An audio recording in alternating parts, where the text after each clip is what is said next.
నిన్న తెలంగాణ రాష్ట్రంలో పూర్తిగా బడ్జెట్ ప్రవేశపెట్టిన దానిపైన షాద్నగర్ కాన్స్టిట్యున్సీ ముఖ్యమైన నాయకత్వం చర్చించి ఈ ప్రెస్ మీట్ ప్రజలకు వివరించాలనే ఉద్దేశంతో ఈరోజు ప్రెస్ మీట్ పెట్టడం జరిగింది. మీరందరూ చూశారు, తెలంగాణ రాష్ట్రంలో కాంగ్రెస్ పార్టీ ఎన్నికల ముందు ఏవైతే 6 గ్యారెంటీ పథకాలను అమలు చేస్తామని చెప్పిందో దీనికి అనుగుణంగానే నిన్న బట్టి విక్రమార్క గారు, డిప్యూటీ సీఎం గారు, ఆర్థిక శాఖ మంత్రులు ఉన్నటువంటి బట్టి గారు నిన్న 2,91,169 కోట్ల బడ్జెట్ను ప్రవేశపెట్టినటువంటి పద్ధతులు మీరు చూశారు. 6 గ్యారెంటీ స్కీములలో ఆ రోజే మేనిఫెస్టోలో మేము పెట్టినటువంటి అంశం, కీలకమైనటువంటి అంశం, రాబోయే ప్రభుత్వం రైతుల ప్రభుత్వం, రైతు సంక్షేమాన్ని ప్రాధాన్యత ఇచ్చే ప్రభుత్వం.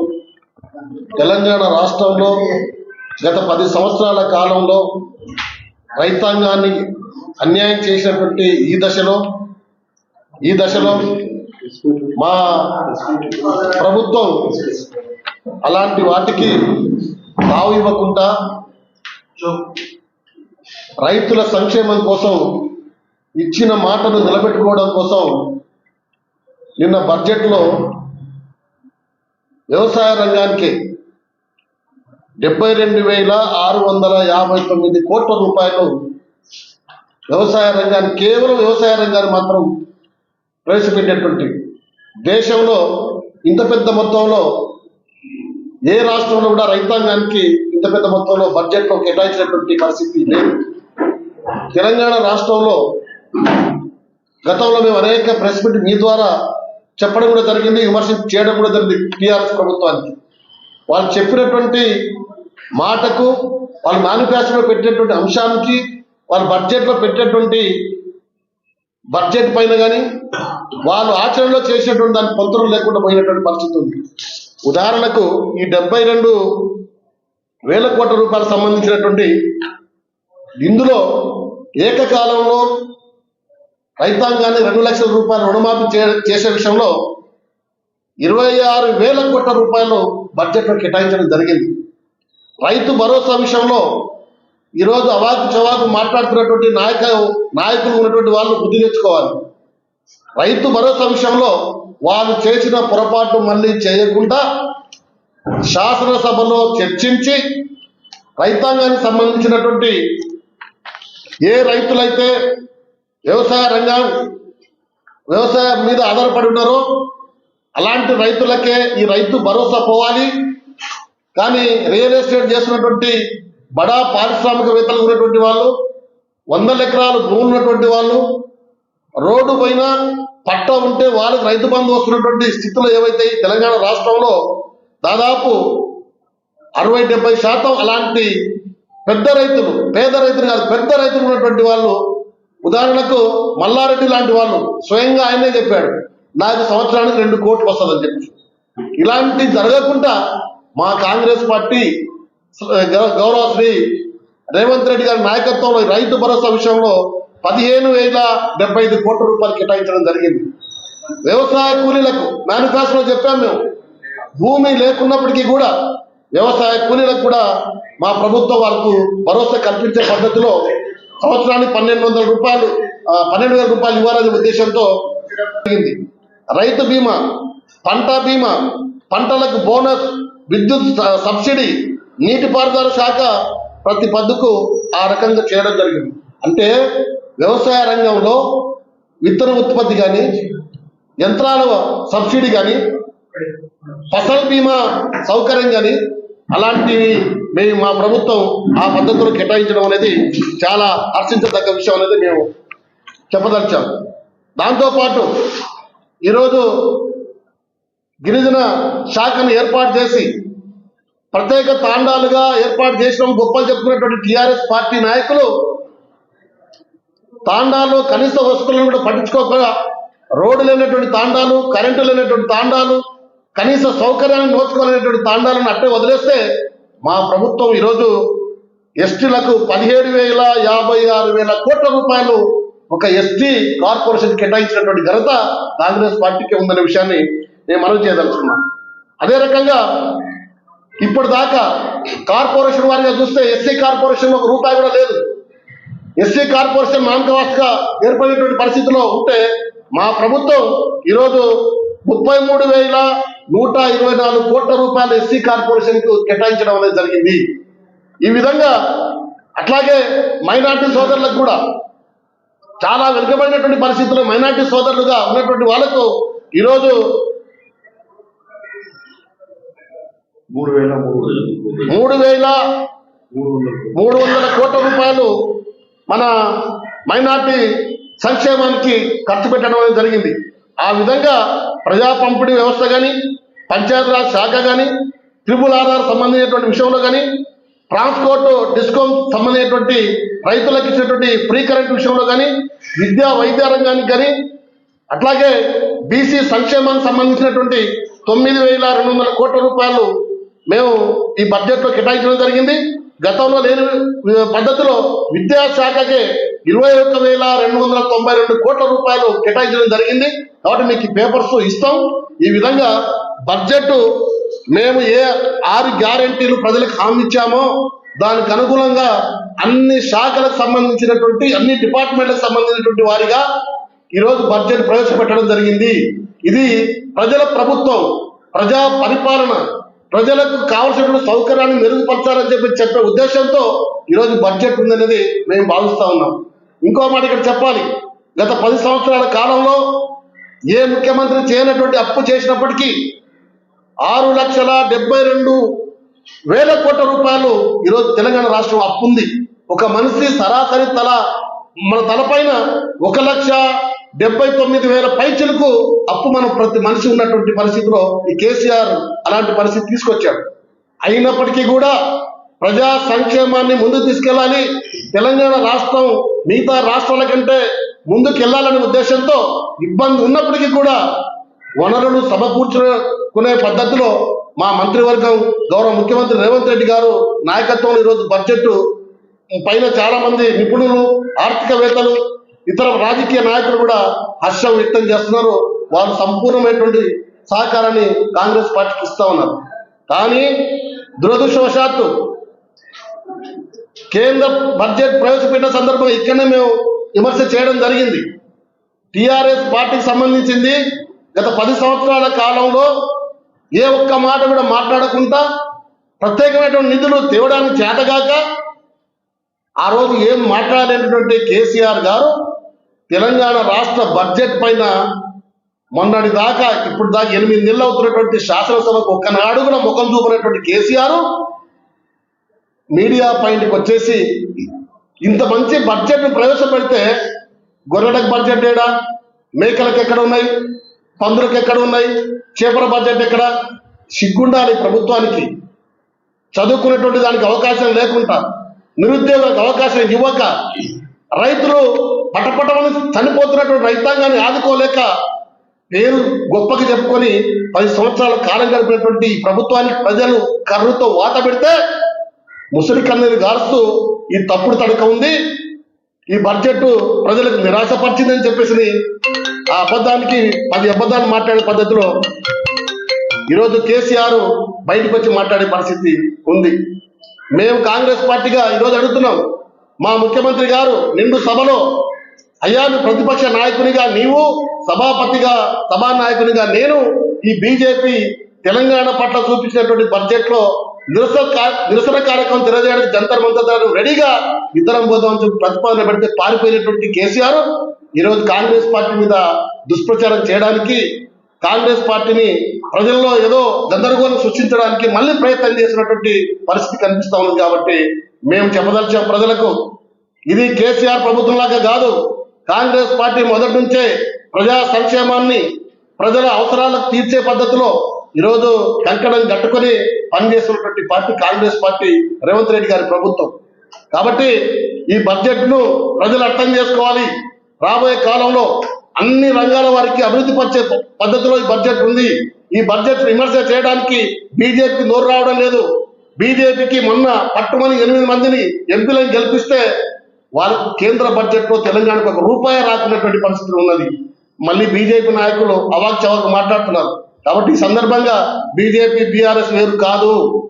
మీరు చూసే ఉంటారు, అసెంబ్లీలో చర్చ జరుగుతూ ఉంటే అసెంబ్లీలో ఈ బడ్జెట్ పైన గౌరవ ముఖ్యమంత్రి రేవంత్ రెడ్డి గారు ఒక విషయాన్ని మాట్లాడుతూ ఉంటే టీఆర్ఎస్ బీఆర్ఎస్ చిట్టులు అందిస్తున్నారు, ఒకరినొకరు పక్కన చిట్టులు అందిస్తున్నారు. అంటే వాళ్ళు చీకటి ఒప్పందాలు. బట్ కేసీఆర్ గారికి ప్రజల మీద తెలంగాణ పైన ప్రేమ లేదు, వాళ్ళ బిడ్డ జైల్లో ఉంది కాబట్టి బీజేపీతో ఎట్లా లాలుచి ఉండాలి, ఏ లాలుచితనంతో ఉంటే నా బిడ్డ బయటకు వస్తుందో అని చెప్పేసి అని, అది తప్ప వేరేది కాదు. కాబట్టి కేసీఆర్ కు టీఆర్ఎస్ పార్టీకి మా బడ్జెట్ పైన విమర్శ చేసే హక్కు, నైతిక విలువలు లేవు వాళ్ళకు. కాబట్టి మీరు ప్రజలకు అన్యాయం చేసేటువంటి వాళ్ళుగా మిగిలిపోతారు తప్ప మీరు విమర్శించే స్థాయి కరెక్ట్ కాదు. 10 అబద్ధాలు మాట్లాడుతూ ఉన్నారు. మీరు చూస్తుంటే అసెంబ్లీలో చర్చ ఒక దాని మీద మాట్లాడితే ఇంకో చర్చను లేవదీసి ప్రజల మూడును పక్కబట్టేయడానికి, ఆ చర్చ పక్కబట్టేయడానికి కేటీఆర్ హరీష్ రావు ప్రయత్నం చేస్తా ఉన్నటువంటి పరిస్థితి. అందుకని ప్రజలు గమనిస్తా ఉన్నారు, ప్రజలు క్షుణ్ణంగా తెలుసుకుంటా ఉన్నారు. కాబట్టి రాబోయే కాలంలో కాంగ్రెస్ పార్టీ ఇలాంటి కొన్ని పథకాలను మేము గ్యారెంటీ చెప్పినటువంటి మాట ప్రకారంగా 6 గ్యారెంటీలో భాగంగా మీకు తెలుసు ₹1,00,000 లోపు అందరికీ మార్పు అయినాయి. ఈ నెల ఆఖరికల్లా 28వ 29వ తారీఖుకల్లా 1,50,000 కంప్లీట్ అవుతుంది. మిగతా 2 లక్షలు ఆగస్టు 15 లోపే పూర్తి చేస్తామని చెప్పేసి బడ్జెట్ లో కూడా అట్లాంటి ప్రవేశపెట్టడం జరిగింది. కాబట్టి ఇది ప్రజల ప్రభుత్వం, ప్రజా సంక్షేమ ప్రభుత్వం, ప్రజా పాలనకు మేము చేస్తున్నటువంటి కృషికి తెలంగాణ అర్థం పట్టేలాగా ఉన్నది. కాబట్టి ఈ విషయాన్ని ప్రజలు అర్థం చేసుకోవాలని చెప్పేసి ప్రజలు, ప్రజాతంత్రవాదులు, మేధావులు కాంగ్రెస్ పార్టీ చేస్తున్నటువంటి తెలంగాణలో కృషిని ముందు తీసుకోవడం కోసం మీ సూచనలు, సలహాలు ఇవ్వాలని చెప్పేసి ఈ సందర్భంగా మేము ప్రజలకు విజ్ఞప్తి చేస్తాము.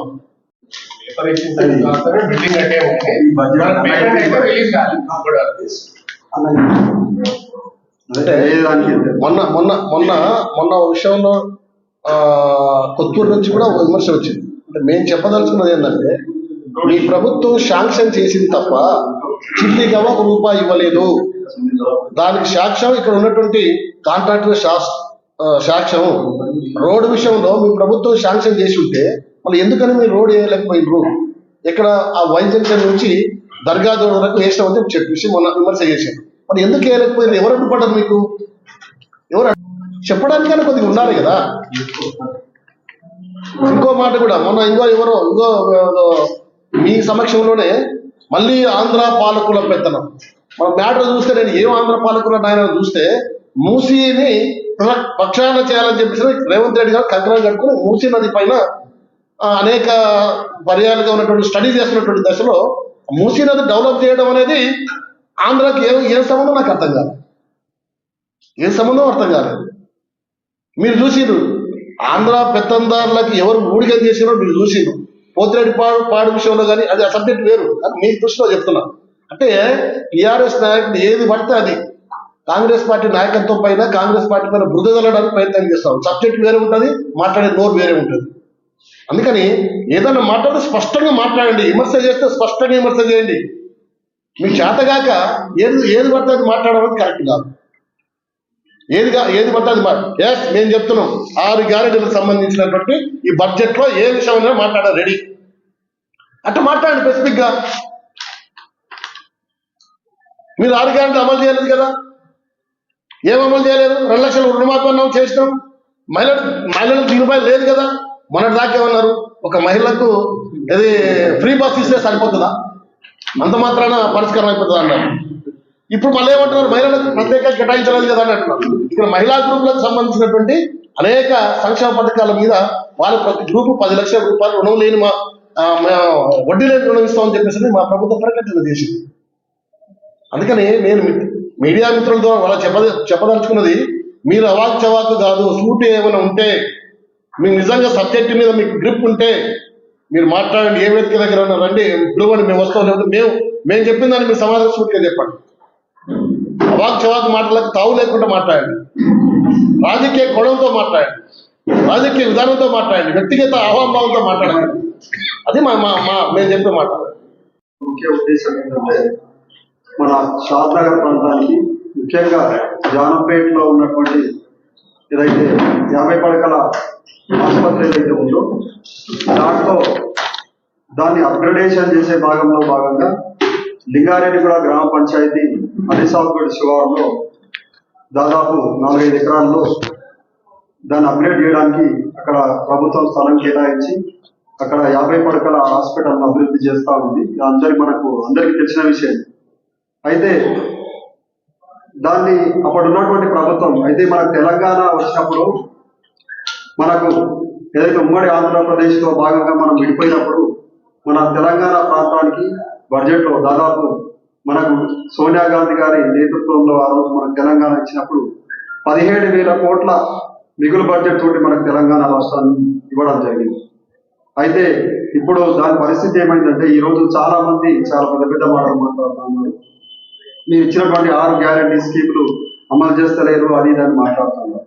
అంటే వాళ్ళు చేసిన నిర్వాహకం ఏంటంటే గత 10 సంవత్సరాల్లో వాళ్ళు దాదాపు 7 లక్షల కోట్ల అప్పులు చేసి పెట్టిపోయినటువంటి ప్రభుత్వం మీద 7 లక్షల కోట్ల ప్రభుత్వం అప్పు చేసిన దాన్ని సరిదిద్దాలంటే ఇప్పుడున్న ప్రభుత్వానికి కత్తి మీద సాంలాగా తయారైంది.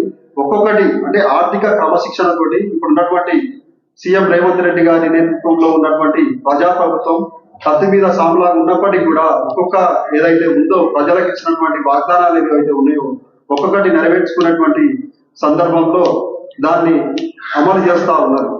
అయితే మన అలిసాబ్గఢ్కు సంబంధించినటువంటి ఈ హాస్పిటల్ సంబంధించి ఎప్పుడైతే మా ప్రజాప్రభుత్వం ఏర్పడగానే ఎమ్మెల్యే గారిని అక్కడ ఉన్నటువంటి కాంట్రాక్టర్ గారు విజిట్ చేయమని చెప్పి అడగడం జరిగింది. దాంట్లో భాగంగా అక్కడికి వెళ్ళి ఆయన విజిట్ చేసి ఒక సందర్భంలో హాస్పిటల్ ఆగిపోయే ప్రమాదం ఉంటే ఆ టైంలో ఎమ్మెల్యే గారు అక్కడికి వెళ్ళి వాళ్లకు కాంట్రాక్టర్ గారు అడిగిన దానికి ఆయన భరోసా ఇవ్వడం జరిగింది. ఖచ్చితంగా ఇది ప్రజలకు ఉపయోగపడే పని కాబట్టి ఖచ్చితంగా దీన్ని ఎట్టి పరిస్థితులు ఆపొద్దు, నేను ఉన్నా అని చెప్పి మన వీళ్ళపల్లి శంకరన్న గారు భరోసా ఇవ్వడం జరిగింది. ఆయనకు ఫస్ట్ ఫేజ్ లో అంటే నేను ఒక్కరేసారి ఇప్పుడున్న పరిస్థితుల్లో ఒకటేసారి నేను పేమెంట్ ఇవ్వలేని పరిస్థితి, దాన్ని ఫేజ్ ల వారిగా నేను ఇస్తా అని చెప్పి ఇనిషియల్ పేమెంట్ గా ఆయన ఫేజ్ 1 లో ఎంతైతే గతంలో ఇచ్చిన వాళ్ళు పేపరు కానీ టోకెన్ ఇచ్చిపోయారు అంతే వాళ్ళు, కానీ ఏనాడు కూడా చిల్లి గవ్వ కూడా దానికి ఇవ్వలేదు ఇప్పటి వరకు.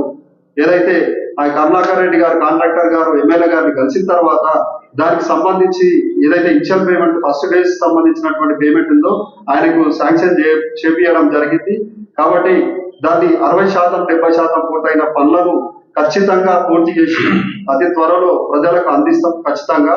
అయితే వీళ్ళు ఈ 6 గ్యారంటీ స్కీమ్లకు సంబంధించి కూడా చాలా విషయాలు మాట్లాడుతున్నారు, కానీ గతంలో చేసినటువంటి వాళ్ళ అప్పులను ఏ విధంగా చేస్తారనే దానికి సొల్యూషన్ దాదాపు 50,000 కోట్లు కాంట్రాక్టర్లకు ఇప్పటి వరకు కూడా ఇవ్వాల్సిన పరిస్థితి ఈ ప్రభుత్వం గతంలో చేసినటువంటి వ్యవహారం ఏదైతే వాళ్ళ కాంట్రాక్టర్లు ఏదైతే పనులు చేసిర్రో ఇప్పుడున్న ప్రభుత్వం దాదాపు 40,000 నుంచి 50,000 కోట్లకు వాళ్ళకి బిల్లులు ఇవ్వాల్సినటువంటి అటువంటి స్థితిలో ఈ ప్రభుత్వం ఉంది. అంటే వాళ్ళు చేసిన పనులకు మేము బిల్లులు ఇవ్వాల్సిన పరిస్థితి ఉంది. కాబట్టి దీన్ని అర్థం చేసుకుంటారని చెప్పి ప్రజలను కోరుకుంటాం. ఈ అవకాశం ధన్యవాదాలు.